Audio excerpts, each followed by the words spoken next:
Sewn into a secret pocket, hidden inside the waistband of a dead man's trousers, was a tiny scrap of paper. On it, 2 words, torn from a book of Persian poetry. Tamam Shud. It is ended. The man had no name. Every label had been cut from his clothing. A doctor said he was in perfect health, and yet he lay dead against a seawall, and no one could say what had killed him. For 74 years, no one even knew who he was. And then, science finally gave him a name. But here is the strange part. Naming him did not end this mystery. It only made it deeper. So who was the Somerton Man, and what exactly was ended on that beach? It was just after 6 in the morning, on the 1st of December, 1948. A couple walking along Somerton Park Beach, near Glenelg, just south of Adelaide, noticed a well-dressed man lying in the sand. His head rested against the seawall, his legs were crossed at the ankle, and a half-smoked cigarette lay on his collar. They thought he was asleep. He was not. When police examined him, they found a man aged around 45, tall, athletic, in what the pathologist called top physical condition. He wore a crisp white shirt, a smart double-breasted jacket, and polished shoes. But something was wrong. Every single label had been cut out of his clothing. There was no wallet, no identification, nothing in his pockets to say who he was.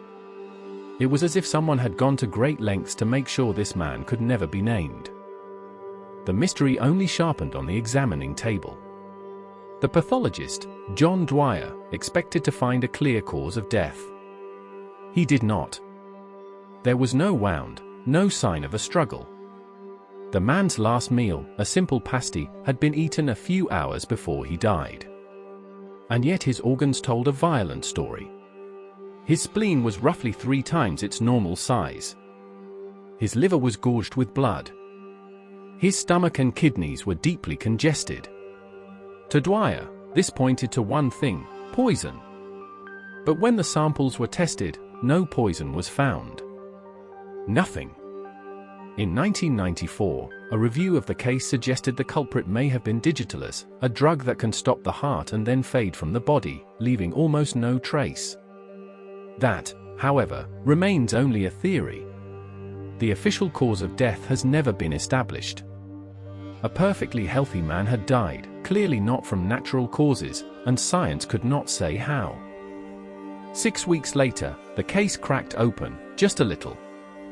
On the 14th of January, 1949, staff at Adelaide railway station opened an unclaimed brown suitcase. It had been checked into the cloakroom the day before the man was found. Its label, like his, had been torn off. Inside was an ordinary traveler's life. A dressing gown, red slippers, pajamas, shaving gear.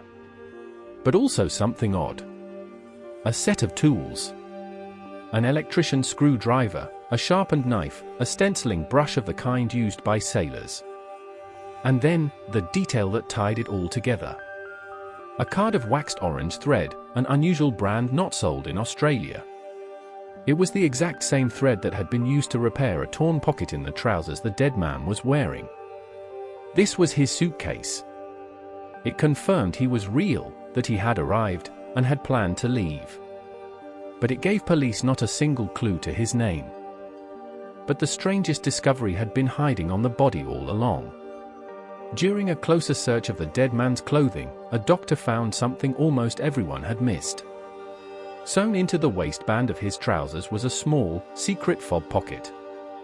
And rolled up tightly inside it was a scrap of paper. On it, printed in an elegant typeface, were 2 words. Tamam Shud.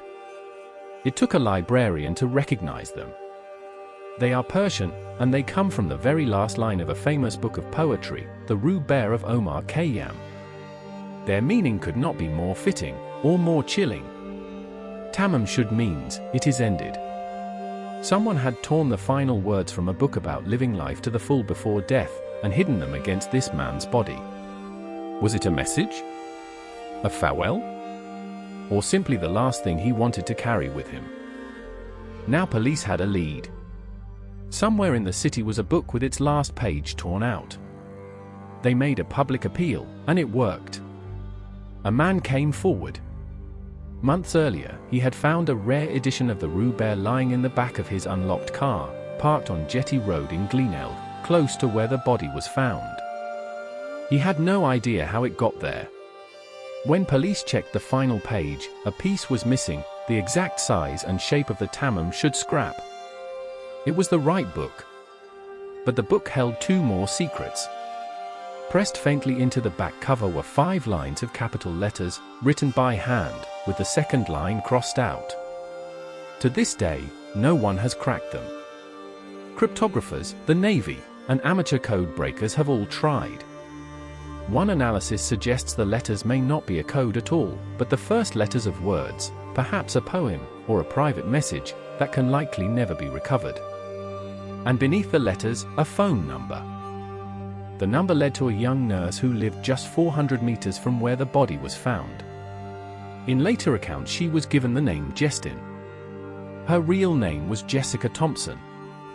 When detectives showed her the plaster bust made of the dead man's face, one officer said she looked ready to faint. And yet, she told them she did not know him. She could not explain why a stranger would be carrying her phone number to his grave. She asked the police to keep her name out of it, and for the rest of her life, she never publicly changed her story. There was one more haunting detail. Years later, researchers noticed that Jessica's young son shared 2 extremely rare physical traits with the dead man, a particular shape of the ear, and teeth that never fully formed. The odds of that being a coincidence were estimated at up to 1 in 10 million. It hinted at a hidden connection. But it was only ever a hint. Whatever Jessica Thompson knew, she took it with her when she died in 2007.